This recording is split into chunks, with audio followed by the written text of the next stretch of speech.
Okay sir.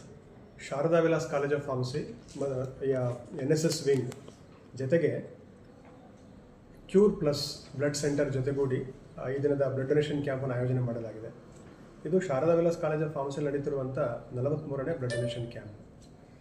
NSS ಕಾರ್ಯಕರ್ತರು ಪ್ರತಿ ವರ್ಷ ಇದನ್ನು ಬ್ಲಡ್ ಡೊನೇಷನ್ ಮಾಡ್ತಾನೆ ಇರ್ತಾರೆ. ಒಂದು ಸರಿ ಮಾತ್ರ ಸುಮಾರು ಸರಿ ಮಾಡ್ತಾನೆ ಇರ್ತಾರೆ.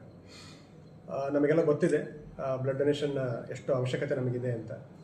ಈ ಜೂನ್ ಮಂತನ್ನ ಭಾರತ ದೇಶದಲ್ಲಿ ಬ್ಲಡ್ ಡೋನರ್ಸ್ ಮಂತ್ ಅಂತ ಎಲ್ಲರೂ ಅದನ್ನು ಅಬ್ಸರ್ವ್ ಮಾಡ್ತಾರೆ. ಈ ಅಂಗವಾಗಿ Sharada Vilas college of pharmacy ಈ ಬ್ಲಡ್ ಡೊನೇಷನ್ ಕ್ಯಾಂಪನ್ನು ಆಯೋಜನೆ ಮಾಡಲಾಗಿದೆ. ಪ್ರತಿ ವರ್ಷ ನಮ್ಮ ವಿದ್ಯಾರ್ಥಿಗಳು ಬ್ಲಡ್ ಡೊನೇಷನ್ ಮಾಡ್ತಾರೆ. ಎಷ್ಟೋ ಆಕ್ಸಿಡೆಂಟ್ಗಳಾದಾಗ ಕೆಲವು ಸುಮಾರು ಪ್ರಾಬ್ಲಮ್ಗಳಾದಾಗ ಸುಮಾರು ಜನ ಬ್ಲಡ್ ಸಿಗದೇನೆ ತೊಂದರೆಗೊಳಗಾಗ್ತಾರೆ. ಅದಾಗಬಾರ್ದು ಅಂತ ಇದರ ಉದ್ದೇಶ. ಹಾಗಾಗಿ ಪ್ರತಿ ವರ್ಷ ನಮ್ಮಲ್ಲಿ ಸುಮಾರು ಒಂದು 25-30 ಜನ ಡೊನೇಟ್ ಮಾಡ್ತಾಯಿದ್ರು. ಇಂದು ಒಳ್ಳೆ ನಂಬರ್ ಬಂದಿದೆ. ಸುಮಾರು 90 ಜನ ರಿಜಿಸ್ಟ್ರೇಷನ್ ಮಾಡಿಸಿದ್ದಾರೆ ಅಂತ ಗೊತ್ತಾಗಿದೆ. ಸೊ ಇದು ಯಶಸ್ವಿಯಾಗಲಿ ಅಂತ ಆಶಿಸುತ್ತಾ ಈ ಕಾರ್ಯಕ್ರಮ ಮುಂದೆ ಹೀಗೆ ಮುಂದುವರಿಯುತ್ತೆ. ವಿದ್ಯಾರ್ಥಿಗಳಿಗೆ ನಾನು ಅಭಿನಂದನೆ ಹೇಳಲಿಕ್ಕೆ ಇಚ್ಛೆ ಪಡ್ತೇನೆ. Good wishes sir. ಎಲ್ಲಕ್ಕಿಂತ ಶ್ರೇಷ್ಠದಾನ ರಕ್ತದಾನ ಅಂತ ಹೇಳ್ತಾರೆ. ನೀವು ತುಂಬ 40 ವರ್ಷಗಳಿಂದ ರಕ್ತದಾನ ಶಿಬಿರವನ್ನು ಹಮ್ಮಿಕೊಂಡಿದ್ದೀರಾ.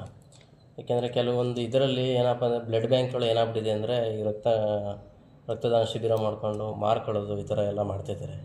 ಇದ್ರ ಬಗ್ಗೆ ಏನು ಹೇಳೋಕ್ಕೆ ಇಷ್ಟ? ನಾನು ಹೇಳಿದ ಹಾಗೆ ಇದು ಒಂದು ನಾವು ದಾನದ ರೂಪದಲ್ಲೇ ಮಾಡ್ತಾ ಇರುವಂಥದ್ದು. ಪ್ರತಿ ವಿದ್ಯಾರ್ಥಿಗಳಾಗಲಿ ಪ್ರತಿ ನಾಗರಿಕನ ಒಂದು ಪ್ರಮುಖ ಜವಾಬ್ದಾರಿ ಏನಂತಂದರೆ ರಕ್ತದಾನ ಮಾಡುವಂಥದ್ದು. ನಮಗೆಲ್ಲ ಗೊತ್ತಿದೆ 120 ದಿನಗಳ ನಂತರ ರೆಡ್ ಬ್ಲಡ್ ಸೆಲ್ಸ್ ಎಲ್ಲ ಸಾಯ್ತಾ ಬರುತ್ತೆ, ಡಿಜನರೇಟ್ ಆಗುತ್ತೆ. ಅದನ್ನು ಹಾಗೆ ಬಿಟ್ಟರೆ ಯಾರಿಗೂ ಪ್ರಯೋಜನ ಆಗೋದಿಲ್ಲ. ಆದ್ದರಿಂದ ಅಟ್ಲೀಸ್ಟ್ 6 ತಿಂಗಳಿಗೆ ಒಂದು ಸರ್ತಿ ಬ್ಲಡ್ ಡೊನೇಷನ್ ಮಾಡೋದ್ರಿಂದ ಸುಮಾರು ಜೀವಗಳನ್ನು ಉಳಿಸಬಹುದು.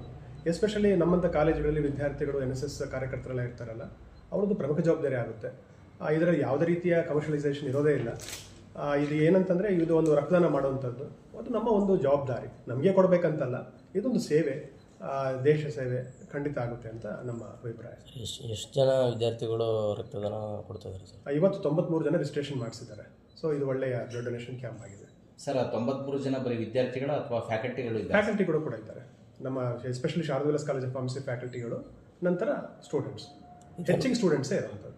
ಇದನ್ನು ಹೊರತುಪಡಿಸಿ ಬೇರೆ ಎಲ್ಲ ಏನೇನೆಲ್ಲ ಕಾರ್ಯಕ್ರಮಗಳನ್ನು ಅನ್ಕೋತೀರಾ ಸರ್? ನಮ್ಮಲ್ಲಿ NSS ಕಡೆ ಸಮಾಜಮುಖಿ ಕಾರ್ಯಕ್ರಮಗಳು ಸುಮಾರು ನಾವು ಕಂಡಕ್ಟ್ ಮಾಡ್ತೀವಿ ಪ್ರತಿ ವರ್ಷ. ಉದಾಹರಣೆಗೆ ಇದು ಸ್ಪೆಷಲ್ ಕ್ಯಾಂಪ್ ಅಂತ ಕಂಡಕ್ಟ್ ಮಾಡ್ತೀವಿ 7 ದಿನಗಳ ಕ್ಯಾಂಪಲ್ಲಿ. ಅಲ್ಲಿ ಒಂದು ವಿಲೇಜನ್ನು ನಾವು ಅಡಾಪ್ಟ್ ಮಾಡಿಕೊಂಡು ಅಲ್ಲಿ ಔಷಧಗಳ ಬಗ್ಗೆ ಉಂಟಾಗುವಂಥ ಪರಿಣಾಮಗಳು, ಔಷಧಗಳ ನಿರ್ವಹಣೆ ಹೇಗೆ, ನಂತರ ಅಲ್ಲಿ ಇದು ಮೆಡಿಕಲ್ ಕ್ಯಾಂಪ್ ಕೂಡ ಕಂಡಕ್ಟ್ ಮಾಡ್ತೇವೆ. ಎಲ್ಲ ಡಾಕ್ಟರ್ಸ್ಗಳು ಸಹ ಬರ್ತಾರೆ. ನಮ್ಮದು ಪ್ರಮುಖ ಉದ್ದೇಶ ಏನಂದರೆ ಔಷಧಗಳ ಉಂಟಾಗುವ ಅಡ್ಡ ಪರಿಣಾಮಗಳು ಯಾವ ರೀತಿ ಬಳಕೆ ಮಾಡಬೇಕು, ನಿರ್ವಹಣೆ ಹೇಗೆ, ಅದರ ಬಗ್ಗೆ ಜನರಿಗೆ ತಿಳಿಸುವಂಥದ್ದು ಒಂದು. ಜೊತೆಗೆ ವರ್ಷ ಪರ್ಯಂತ ಹಲವಾರು ಕಾರ್ಯಕ್ರಮಗಳು. ಉದಾಹರಣೆಗೆ ನಾವು ಸೇವಾ ಇಂಟರ್ನ್ಶಿಪ್ ಅಂತ ಕಂಡಕ್ಟ್ ಮಾಡ್ತೇವೆ. ಪ್ರತಿ ಆಷಾಢ ಮಾಸದಲ್ಲಿ ಚಾಮುಂಡಿ ಬೆಟ್ಟದ ಇದರಲ್ಲಿ ಮೆಟ್ಟಿಲುಗಳಲ್ಲಿ ವಿದ್ಯಾರ್ಥಿಗಳೊಂದು ಸೇವೆ ಮಾಡ್ತಾರೆ. ಬ್ಲಡ್ ಚೆಕ್ ಮಾಡುವಂಥದ್ದು, ನಂತರ BP ಚೆಕ್ ಮಾಡುವಂಥದ್ದು, ಬಂದವರಿಗೆ ಒಂದು ಫಸ್ಟ್ ಏಡ್ ಕೊಡುವಂಥದ್ದು, ವಯಸ್ಸಾದವ್ರ ಜೊತೆ ಕರ್ಕೊಂಡು ಹೋಗುವಂಥದ್ದು ಒಂದು ಸೇವೆ ಕಾರ್ಯಕ್ರಮ. ಜೊತೆಗೆ ಅಲ್ಝೈಮರ್ಸ್ ಡಿಸೀಸನ್ನು ಒಂದು ಪ್ರಮುಖವಾಗಿ ತೊಗೊಂಡಿದ್ದೇವೆ ಕಾಲೇಜಿಂದ. ಅದ್ರ ಬಗ್ಗೆ ಆಗುವಂಥ ಪ್ರಾಬ್ಲಮ್ಗಳೇನೇನು, awareness and advocacy of Alzheimer's disease, ಇದನ್ನೆಲ್ಲ ವರ್ಷ ಪೂರ್ತಿ ನಾವು ಮಾಡ್ತಾನೆ ಇರ್ತೇವೆ.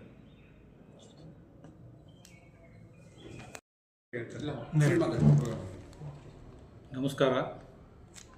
ಕ್ಯೂ ಪ್ಲಸ್ ಮತ್ತು ಶಾರದಾ ವಿಲಾಸ್ ಫಾರ್ಮಸಿ ಕಾಲೇಜ್ ಸಂಯೋಜನೆಯಲ್ಲಿ ಇವತ್ತು ಫಾರ್ಮಸಿ ಕಾಲೇಜಿನ ವಿದ್ಯಾರ್ಥಿಗಳಿಂದ ರಕ್ತದಾನ ಶಿಬಿರವನ್ನು ಏರ್ಪಡಿಸಲಾಗಿದೆ. ಈ ಒಂದು ಮಹತ್ ಕಾರ್ಯದಲ್ಲಿ ನಮಗೆ ಕ್ಯೂರ್ ಪ್ಲಸ್ ಅವರು ಭಾಳಷ್ಟು ನಮಗೆ ಅನುಕೂಲ ಮಾಡಿಕೊಟ್ಟಿದ್ದಾರೆ. ಹಾಗಾಗಿ ಇದೊಂದು ಒಳ್ಳೆಯ ಕಾರ್ಯಕ್ರಮ. ನಿಜ ಹೇಳಬೇಕು ಅಂತಂದರೆ ನಮ್ಮ ದೇಶದಲ್ಲಿ ಇರುವಂಥ ಯುವಕರ ಸಂಖ್ಯೆ 35ರಿಂದ 40 ಕೋಟಿ ಇದೆ ಅಂತ ಮಾಹಿತಿ ಇದೆ. ಅದರಲ್ಲಿ ಅರ್ಧಕ್ಕಷ್ಟು ಜನ ನಮಗೆ ರಕ್ತದಾನ ಮಾಡಿದ್ರೂ ಸಹ ನಮಗೆ ರಕ್ತದ ಅವಶ್ಯಕತೆ ಮತ್ತು ಏನು ಕೊರತೆ ಬರುತ್ತೆ. ರೋಗಿಗಳಲ್ಲಿ ಕೆಲವರಿಗೆ ಏನು ಬೇಕಾಗತ್ತೆ ಅರ್ಜೆಂಟಲ್ಲಿ ತುರ್ತು ಪರಿಸ್ಥಿತಿಗಳಲ್ಲಿ ಅದನ್ನು ಖಂಡಿತವಾಗ್ಲೂ ಬರೆಸ್ಬೋದು. ಹಾಗಾಗಿ ನಮ್ಮ ಕಾಲೇಜಿನ ಬಹಳಷ್ಟು ವಿದ್ಯಾರ್ಥಿಗಳು, ಫಾರ್ಮಸಿ ಕಾಲೇಜ್ ವಿದ್ಯಾರ್ಥಿಗಳು ಈ ಒಂದು ಶಿಬಿರದಲ್ಲಿ ಭಾಗವಹಿಸ್ತಾ ಇದ್ದಾರೆ. ಹಾಗಾಗಿ ಸಂಸ್ಥೆಯ ಪರವಾಗಿ ಆ ವಿದ್ಯಾರ್ಥಿಗಳಿಗೆ ನಾನು ಅಭಿನಂದನೆಗಳು ಸಲ್ಲಿಸ್ತೀನಿ. ಆಮೇಲೆ ಈ ಕಾರ್ಯಕ್ರಮದ ಆಯೋಜಕರಾದಂಥ ನಮ್ಮ ಪ್ರಾಂಶುಪಾಲರಾದಂಥ ಡಾಕ್ಟರ್ ಹನುಮಂತಾಚಾರ್ಯ ಜೋಶಿ ಅವರು ಸಂಪೂರ್ಣ ತೊಡಗಿಸ್ಕೊಂಡಿದ್ದಾರೆ. ಅವ್ರಿಗೂ ಸಹ ನನ್ನ ಕಾಲೇಜಿನ ಆಡಳಿತ ಮಂಡಳಿಯ ಪರವಾಗಿ ಅಭಿನಂದನೆಗಳನ್ನು ಸಲ್ಲಿಸ್ತೀನಿ. ಸರ್, ಇದು ರಕ್ತದಾನ ಎಷ್ಟನೇ ಶಿಬಿರ ಸರ್? ಇದು ಫಸ್ಟ್ ಟೈಮ್ ಮಾಡ್ತಿರೋದು ಇದು ಎರಡನೇದು ಮಾಡಿದ್ದಾರೆ? 43. ಇದು 3ನೇ ಒಂದು ಕಾರ್ಯಕ್ರಮ ರಕ್ತದಾನ ಶಿಬಿರ. ನಮ್ಮದು ಲಾ ಕಾಲೇಜಲ್ಲೂ ನಡೀತಾ ಇರುತ್ತೆ ಈ ರಕ್ತದಾನ ಶಿಬಿರಗಳು.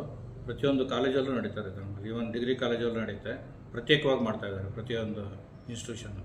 ಸರ್, ಈಗ 3 ರಕ್ತದಾನ ಶಿಬಿರ ಎಷ್ಟು ಯೂನಿಟ್ ಬ್ಲಡ್ ಕಲೆಕ್ಟ್ ಆಗಿ ಗೊತ್ತಿದೆಯಾ? ಆಮೇಲೆ